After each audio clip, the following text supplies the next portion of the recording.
ٹھیک ہے، جنرل صاحب ہمارے ساتھ موجود ہیں۔ جنرل صاحب سیاسی بات بھی کریں گے، لیکن پہلے ذرا افغانستان کی صورتحال پہ آپ کی رائے لینا چاہیں گے کیونکہ ایکسپرٹیز ہیں آپ کی اس میں۔ ان حالات میں جو مورال ہے نیشنل افغان آرمی کا، وہ سرنڈر بھی کر رہے ہیں، پھر وہ بھاگ بھی رہے ہیں، کیا ان کی کیپیسٹی بلڈ نہیں ہو سکی، یا انہیں پتہ ہے کہ ہمارے جو پیچھے صدارتی محل ہے، یہ جو ہمارے پیٹرن ان چیف ہیں وہ بھی اتنے اسٹرانگ نہیں ہیں، تو ہمیں اتنی مزاحمت کی کوئی ضرورت نہیں ہے؟ دیکھیں، افغانستان کی جو آرمی ہے یہ کبھی بھی پروفیشنل آرمی نہیں رہی، اور نمبر 2 آپ یہ دیکھیں کہ جو حالات افغانستان کے اندر ہیں، جتنی قتل و غارت ہوئی ہے، افغان آرمی تو دور کی بات ہے، امریکن آرمی کے اندر سوئسائڈز ہو رہی تھیں، اور آپ دیکھیں کہ وہ بالکل نفسیاتی مریض بن گئے تھے بہت سے لوگ۔ تو یہ جو افغان لوگوں کو اکٹھا انہوں نے کر کے آرمی بنائی ہے، ان لوگوں کو روزگار وغیرہ چاہیے تھا اور وہ اکٹھے ہو گئے، لیکن افغان کبھی بھی اپنی نیشن سے غداری نہیں کر سکتا۔ تو دی مومنٹ ان کو پتہ چلا ہے کہ ابھی امریکن تو جا رہے ہیں سب کو چھوڑ چھڑا کے، تو دیٹ از دی ریزن کہ وہ سرنڈر کر رہے ہیں۔ یہ کوئی فتوحات اس طرح کی لڑائی کر کے نہیں ہو رہی، جیسے ارشاد عارف صاحب نے بھی ٹھیک فرمایا کہ اگر نارتھ کی سائیڈ کے اوپر اس طرح فری رن اوور ہے جہاں کے پہلے مزاحمت ہوتی تھی، تو باقی تو it's a question of time now. اور دوسری بات یہ ہے کہ اشرف غنی صاحب بھی اگر دور رس سوچ ہو تو ان کو سمجھ ہونی چاہیے کہ یو آر نائدر ہیئر نار دیئر۔ آپ جس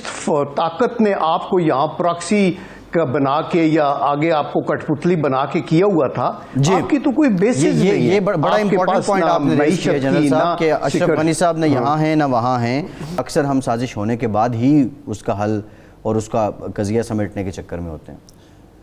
ایک دو چیزیں ذہن میں رکھنی چاہیے۔ نمبر 1 تو یہ ہے کہ افغان سرزمین پاکستان کے خلاف آج بھی استعمال ہو رہی ہے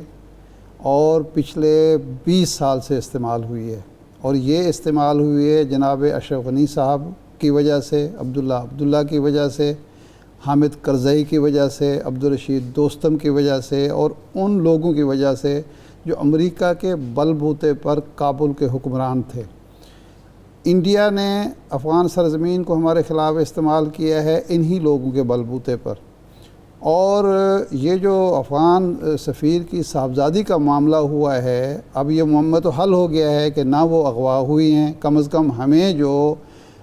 رپورٹس گورنمنٹ کی طرف سے، آئی جی اسلام آباد کی طرف سے، وزیر داخلہ شیخ رشید صاحب کی طرف سے، وزیر خارجہ شاہ محمود قریشی صاحب کی طرف سے پبلک کی گئی ہیں، ان کے مطابق وہ اغوا نہیں ہوئی، لیکن الزام یہ لگایا گیا کہ افغان سفیر کی صاحبزادی کو اسلام آباد شہر میں جو سب سے زیادہ محفوظ شہر ہونا چاہیے اغوا کیا گیا، اور تاثر یہ دیا گیا کہ اغوا کاروں نے جو گفتگو کی وہ بالکل ایک اشارہ دینا مقصود تھا کہ یہ کسی عام آدمی نے نہیں کیا، بلکہ وہ اسٹیٹ ایکٹرز ہی تھے جو اغوا کر رہے تھے، اور جو سفیر کے بارے میں گفتگو کر رہے تھے وہ اسٹیٹ ایکٹرز ہو سکتے ہیں۔ تو اور پھر یہ کہ جب تحقیقات ہو رہی ہیں، جناب اشرف غنی صاحب نے، جنہیں ہم برابر قرار دے رہے ہیں طالبان کے، اور ہم کہہ رہے ہیں کہ ہمارا کوئی فیوریٹ نہیں ہے، انہوں نے اپنے سفیر کو بلا کے وہ تحقیقات کا دروازہ بھی بند کر دیا تاکہ وہ جو پروپیگنڈا پاکستان کے خلاف ہو رہا ہے، پاکستان کی ریاست کے خلاف، اداروں کے خلاف، وہ جاری رہے، کیونکہ اگر وہ سفیر صاحب یہاں موجود ہوں گے، ان کی صاحبزادی یہاں ہوں گی، تحقیقاتی اداروں سے اگر، تفتیشی اداروں سے اگر تعاون کیا جائے گا تو اس کے نتیجے میں اصل صورتحال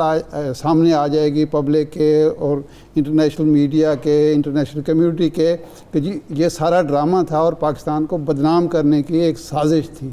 تو اس کو چھپانے کے لیے، اس کا کور اپ کے لیے ان کو باہر بھیج دیا گیا، اور وہ تشریف کابل نہیں رہ گئے، ترکی چلے گئے ہیں۔ اور یہ اطلاعات بھی گشت کر رہی ہیں کہ وہ صاحبزادی جو ہیں وہ اسائلم لے رہی ہیں جرمنی میں۔ یہ سمجھ نہیں آتی کہ وہ کابل کا سفیر ہے اور کابل جانے کے بجائے یہ جرمنی اور ترکی کا ذکر کیوں آ رہا ہے۔ جی بالکل ایک بات اس لیے جو لوگ یہ کہہ رہے ہیں کہ ہمیں بہرحال ایک واضح ہونا چاہیے کہ ہم ان لوگوں کے ساتھ، اشرف غنی جو ہے وہ فیئرلی وہاں اقتدار میں نہیں بیٹھا ہوا کہ وہ کسی پبلک کا نمائندہ ہو یا اس کو فیئر اینڈ فری الیکشن کے ذریعے وہاں نے منتخب کیا، ان کو طاقت کے ذریعے امریکہ نے، نیٹو نے فوج کے ذریعے بٹھایا گیا تھا۔ یہ لوگ جنہوں نے پسپا کیا ہے نیٹو کو یا امریکہ کو، وہ عوامی طاقت سے اور اپنی قوت سے یعنی 50,000 یا 60,000 گھریلوں کا 1.5 لاکھ دنیا کی well equipped well trained army کے ساتھ مقابلہ تھا. 2,000 ارب ڈالر بھی لگ گئے اس میں ہاں, اور اس کو پبلک کی سپورٹ نہ ہوتی تو وہ یہ جنگ نہیں کر سکتے. اس لیے ہمیں اس معاملے میں کلیئر ہونا چاہیے. اور یہ جو معاملہ ہے اب تو کم از کم کڑیاں مل گئی ہیں کہ پاکستان کو بدنام کرنے کی,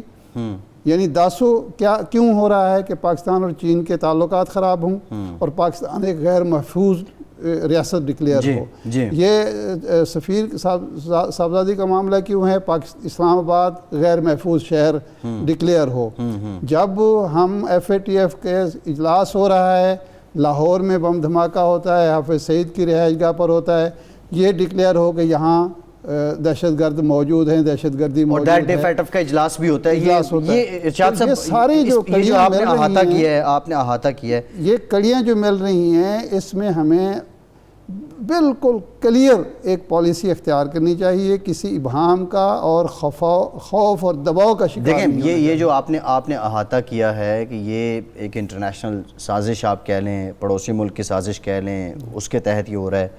جنرل صاحب, بنیادی طور پہ یہ جو ڈیولپمنٹس پے در پے ہو رہی ہیں, پرائم منسٹر کا فون ہیک کرنے کا جو معاملہ ہے, اب حکومت کہہ تو رہی ہے کہ متعلقہ فورم سے ہم رجوع کریں گے, لیکن ساتھ ہی ساتھ وہ یہ بھی کہہ رہے ہیں کہ نواز شریف کے دور میں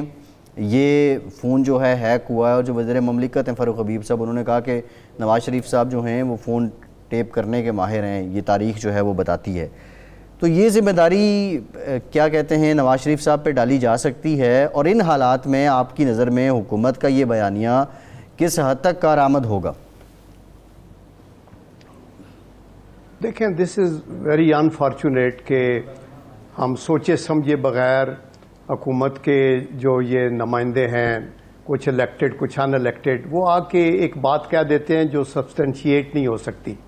دیکھیں, اگر کوئی ہیکنگ میں انوالو ہے تو وہ آپ کا دشمن انڈیا ہی ہے, جس نے ہر طرح کے جرنلسٹ کا بھی اور باقیوں کا بھی ہے, اور وہ کبھی چین سے نہیں بیٹھے گا. تو ہمیں اگر اپنی توپوں کا رخ اپنے ملک کے اندر وداؤٹ اینی پروف شروع کر دیں گے تو آپ دشمن کی مدد کر رہے ہیں. تو ایک تو بات یہ ہے, اس کی ضرور انکوائری ہو, اور اس میں فوراً یہ جو اور انڈیا ہی انوالو ہے, اور اس کو ہائی لائٹ بین الاقوامی سطح پہ کیا جائے, اور یہ بتایا جائے کہ ان کے کتنے کالے کرتوت ہیں کہ یہ پاکستان کے اندر بھی نفاق, اور ہمارے جو لیڈر حکومت میں ہوں یا اپوزیشن میں ہوں ان کے ساتھ بھی ان کا یہ رویہ ہے. تو یہ ایک اس ایفرٹ کے اوپر ہمیں جانا چاہیے. دوسرا, ابھی یہ افغانستان کے ایمبیسڈر کی بیٹی کا مسئلہ, آئی ایم شیور یہ سامنے آئے گا. یہ ساری چالیں ہیں. میں تو یہ بھی سمجھتا ہوں کہ آج عید کے دن جو راکٹ بھی فائر ہوئے ہیں نا کابل میں, آئی ڈونٹ تھنک سو کہ طالبان نے کیے ہوں گے. یہ بھی کوئی ایک قسم کی بدنام کرنے کی بات ہے, چونکہ طالبان کو وہ کرتے ہیں اور پھر طالبان کو لنک کرتے ہیں پاکستان کے ساتھ, تو دیٹ از وائی. جنرل صاحب, یہ چالیں کیسے سامنے آئیں گی؟ آپ کے لیڈر کشمیر میں جا کے حکومت پہ کشمیر کی سوداگری کا الزام لگاتی ہیں, ایک اور صاحب ہیں وہ جو ہے وہ غداری کی باتیں کرتے ہیں. یہ جو اس وقت ایک ہیجان ہے ملک کے اندر جو سیاسی قیادت ہے, تو یہ معاملات کیسے انفولڈ ہوں گے, یہ کیسے سامنے آئیں گی سرکار؟ جی عباس صاحب, آپ بڑی ویلڈ بات آپ کر رہے ہیں. دیکھیں, اس کے لیے یہ ضروری ہے کہ ملک کے اندر ایک سٹیبلٹی ہو.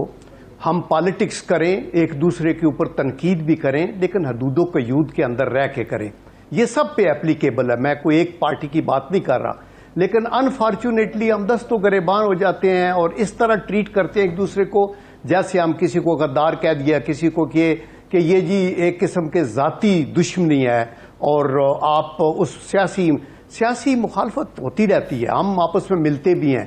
آپ کا ورکنگ ریلیشن شپ اپوزیشن سے رہتا ہے, لیکن آپ کٹی کر کے بیٹھ جائیں تو پھر مسائل یہی ہوں گے. افغانستان کا ایشو ہو یا کشمیر کا ایشو ہو, یا ہمارے نیوکلیئر کا مسئلہ ہو یا سی پیک کا مسئلہ ہو, اس کے اوپر ہم متحد ہو کے بحیثیت قوم, اور یہ بڑی اچھی سجیشن ہے کہ آپ کا ایک جوائنٹ سیشن ہو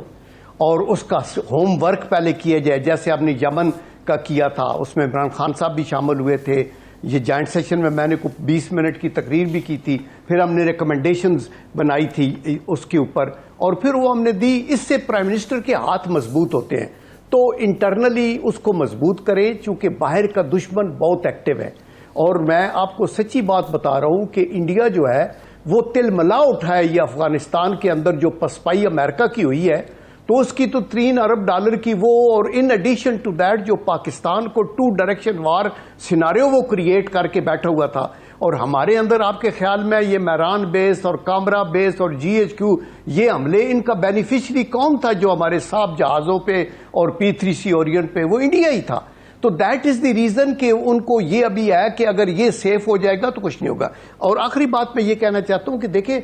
ہم یہ تو کہہ رہے ہیں کہ اشرف غنی کا obviously there is no match، چونکہ وہ تو ایک ٹولہ ہے جو کہ اب یہ ریلیونٹ ہوتا جا رہا ہے اور ہو جائے گا. لیکن چونکہ بین الاقوامی سطح کے اوپر پاکستان کے اوپر انگلیاں اٹھا کے پہلے بھی کہتے تھے کہ یہ ڈبل ایج کھیل رہے ہیں فلانا، اس لیے آئی تھنک حکومت کو پھونک کے قدم رکھنا ہے اور ان کی ٹائٹ روپ واکنگ ہے. تو دیر فور اگر وہ کہتے ہیں نا کہ ہم ایبسولوٹلی کوئی انٹرنل مداخلت نہیں کرتے، تو میرے خیال ہے یہ رائٹ اسٹریٹجی ہے کہ ہمیں کسی طرح سے بھی افغانستان کے انٹرنل ایشوز کے اندر ہمارا کوئی بالکل ٹھیک ہے. جنرل صاحب ہم آپ کا پوائنٹ آ گیا. میں ذرا BGI SPR نے کہا کہ ہم گارنٹی